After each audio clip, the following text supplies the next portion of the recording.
Hi, hiding in the Philippines here with another installment of the crazy stuff that happens to me here in the Philippines. Today we're going to talk about beggars.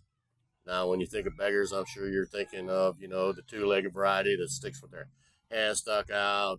And if you've been to the Philippines, if they, they'll do this, like, if you don't speak English or they don't speak English, the universal, I'm hungry, feed me.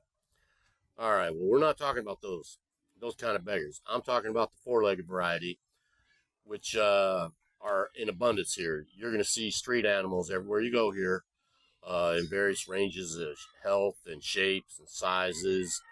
Some of them with so much mange that they barely got any fur on them. Puppies, that are barely, out of the womb. You're going to see, little puppies roaming the streets here looking for something to eat. It's heartbreaking, but they're here, and I'm not going to say you'll get used to it, but they're everywhere. Now, I got a soft spot in my heart for these four-legged beggars, and every chance I get, I feed one of them. A lot of times you'll be at a restaurant, and there'll be a cat or a dog that'll, if it's an open-air restaurant, there's going to be a cat or dog roaming around looking for, sitting by you or, begging. He's just going to be begging.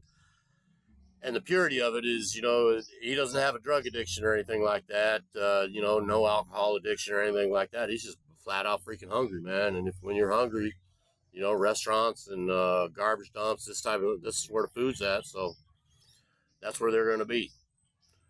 Now, like I said, every chance I get, I feed one of these things. If I'm at a restaurant, last night we were at an open air restaurant, and I had some rice, and everything eats rice here, everything, including you. If you come here, you're going to have to learn how to eat rice, because if you're not, it's going to be a problem for you, because potatoes are, come in a French fried form. Other than that, you ain't getting a mashed one or a baked one unless you go to someplace special. Anyway, so like I said, last night we was at a place and I fed one some rice on the ground, and it was a little kitty cat. It was super happy. I mean, it was skinny as it could be. You could see the bones sticking out, even its ribs right here. It was skinny, and it's a little heartbreaking, but I gave him a nice little scoop of rice, and for sure he ate something and got to sleep that night. Well, today's story is about a four-legged beggar that I ran into at a bakery. As many of you might know, I got my teeth fixed here.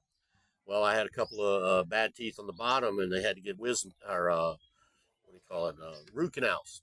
So I got a couple root canals, and then I had to go get caps. Well, I got the root canals at one place, and then I had to go over to another place and get the caps put on.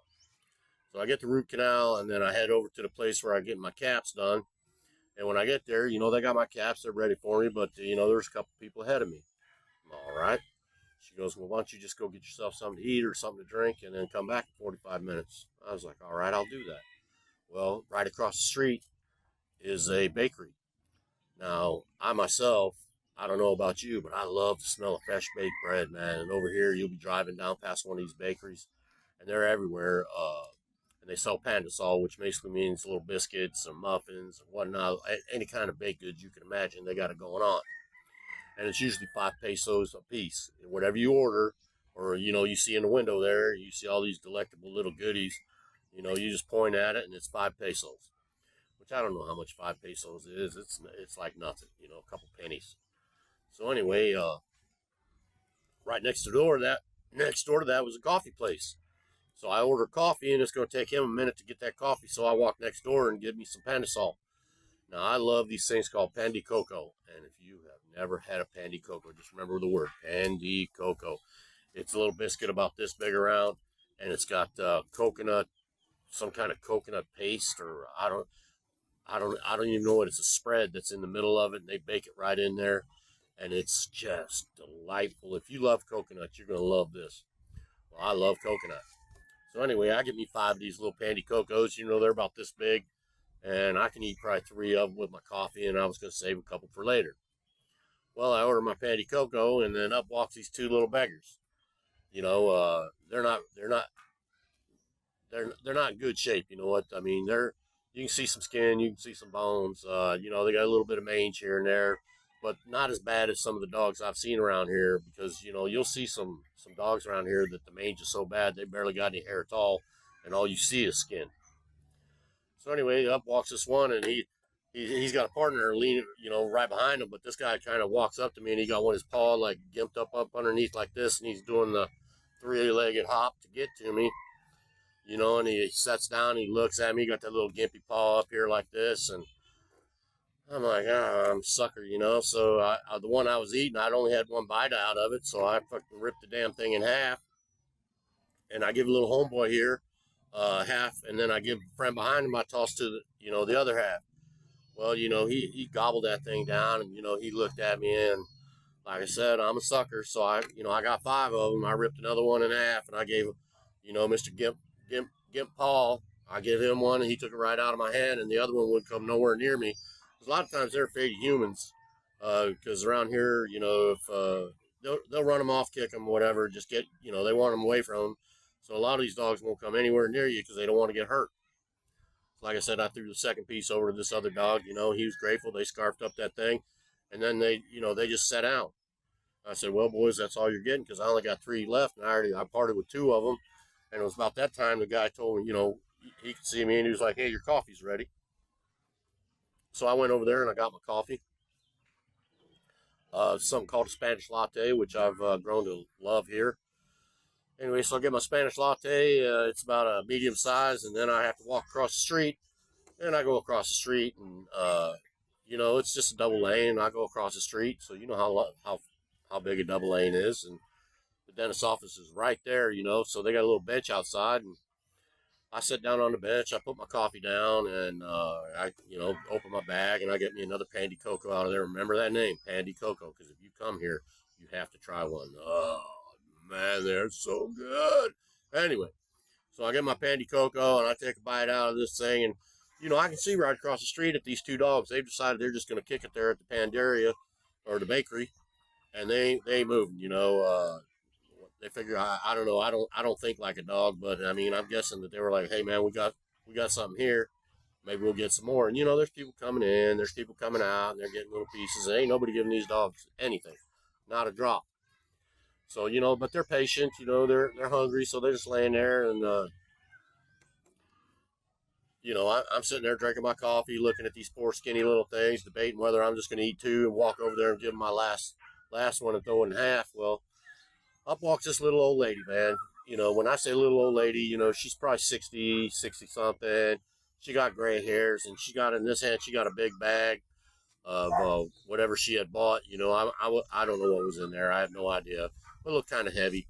So she sets it down there in front of the counter, and she's pointing at stuff. And, you know, I can see her pointing at stuff that she wants, and that's how you do it. You point, I want how many of these, how many of these. Well, anyways, so she gets all her stuff, and they hand her the bag over, you know, and it's got the, you know, it's like the typical, like a Chief bag or a Walmart bag, and it's got a couple handles like this, and they tied it up like this into a nice little bow, and, you know, handed it across the counter, and the old lady handed her pesos across the way. So she's got her pesos, she's waiting for her change, she gets her change, and, you know, these 2 dogs are just still standing there, I mean, sitting there, you know, just watching everything that's going on. And you know, I'm watching this old lady, and you know, I'm into my second biscuit, and I'm, you know, working on it. I'm drinking my coffee leisurely. You know, I got time to kill, like I said. So anyway, I'm watching this, and very much to see. So this old lady gets her stuff, and she reaches down and grabs her one parcel, which seems kind of heavy, and then she gets her other one like this in her other hand. She turns around and's got her back to the counter, and she walks maybe about 4 or 5 steps, which is she's about 2 steps from the road. And she decides in her mind she didn't like the way she had her stuff, and you know, she was going to resort and you know, redistribute the weight and change hands or whatnot. And I was like, all right, you know. So she sets down the big bag, and then she sets down the little bag.